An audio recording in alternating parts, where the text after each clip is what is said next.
कारागृहाचं ground राहिले तर ते जवळजवळ 85,000 पासून ते 90,000 पर्यंत फक्त कारागृहाचं ग्राउंड होणार आहे.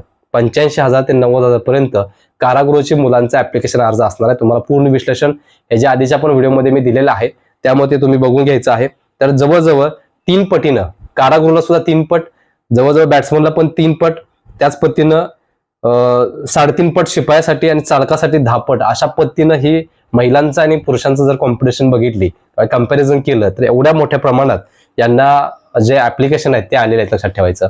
आता सगळ्यात जास्त संधी कुठं आहे, तर जिथं कमी अर्ज आले आणि जागा जास्त आहेत तर महिलांचाच घटक आहे, आणि इकडं जागा जेवढ्या आहेत त्याच्या कितीतर पटीनं पुरुषांचा अर्ज आलेले आहेत.